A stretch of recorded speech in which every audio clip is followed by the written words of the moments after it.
Hi and welcome. I'm Lisa. Thanks for joining me. Today I am participating in the Cards by Kendra 1000 subscriber celebration hop and giveaway. Creators participating in the hop will be sharing projects that were inspired by Kendra. Plus, there will be a giveaway prize for every channel participating, so make sure you comment and subscribe at each stop along the way. At the top of the description box, you're going to find the link to the next person in the lineup. I do hope you'll take the time to watch all the videos because we love your comments and thumbs up. And if you aren't already a subscriber, I hope you consider subscribing and you'll click the bell to be notified of my new uploads. You can use the hashtag CardsByKendra1K to find all the videos in this hop as well. So you can check out my description box directly below for all the details on how to enter. Now, I browsed through Kendra's videos and landed on her fall-themed Gatefold and Z-Fold cards.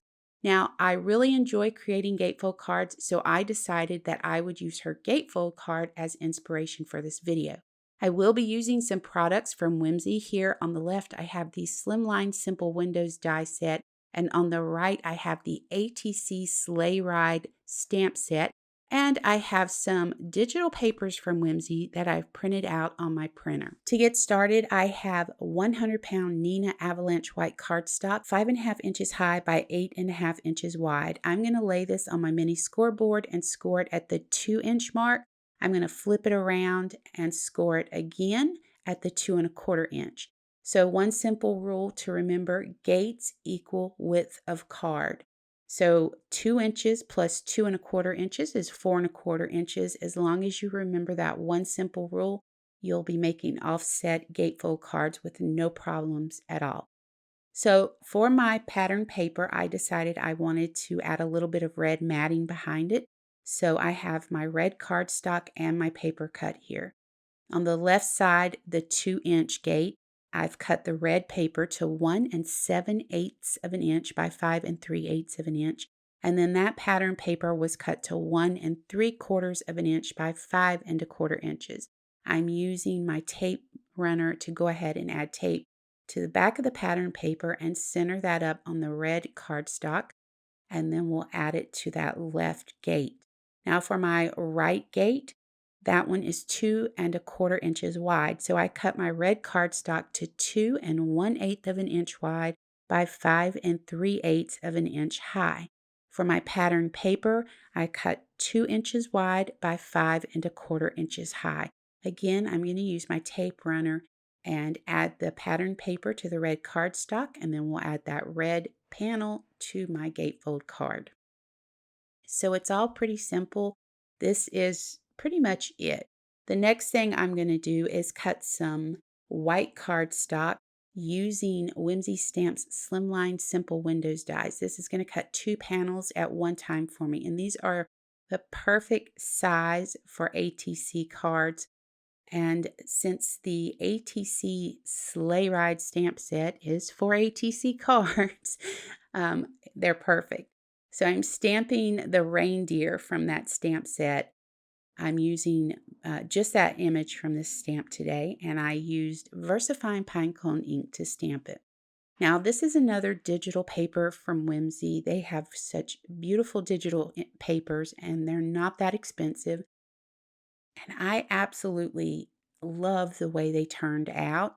I was very surprised because I have a cheap printer. It's a dinosaur, and I'm always amazed that it ends up printing my digital papers as nicely as it does. So I'm going to mat my stamped image with that digital paper, and I just cut it down to a size that I was happy with. So I think it's a 3-inch by 4-inch piece of paper.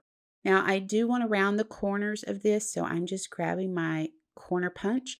And it actually has 3 sizes on it, small, medium, and large. And I love this corner punch because it's 3 sizes in one. It catches everything in the bottom of the punch, and then I can just take that bottom off and empty it out when it starts filling up. And it doesn't take up much space. It's very convenient to have, right at hand. So now that we have our pattern paper ready to go, I'm going to take my foam adhesive and I'm just laying it out there, measuring it, and then cutting it with my scissors and then adding it to the back of that stamped image. There's nothing real fancy about that technique now, is there? So I'm going to do 4 strips like this, and then we'll remove that release paper from the back of the mounting foam and go ahead and center that up on that snowflake pattern paper. So now we're going to flip this whole piece over and we're going to put tick marks on the back of this. This is going to tell me where to put my adhesive when I'm adding it. So I don't want any adhesive to overlap that left gate, because if it does, it's just going to close my card up. So by flipping that over and adding the tick marks, it makes it so easy to know exactly where I need to place my adhesive. Plus, I can open up my card panel and line that right gate up with those tick marks, and I know I'm exactly where I need to be. So I went ahead and I die cut some snowflakes out, and I'm adding those with some foam adhesives to the front of my card. Now in Kendra's video, her gatefold had a band around it.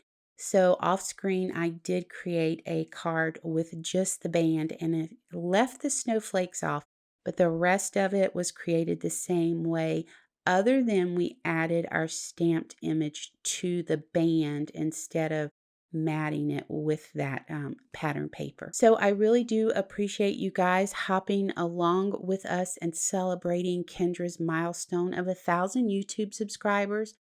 How exciting is that for her? I'm so happy that she hit that milestone.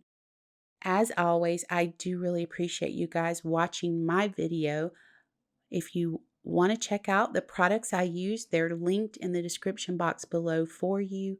And as always, please know how much I appreciate you taking the time to join us. And until next time, please take care.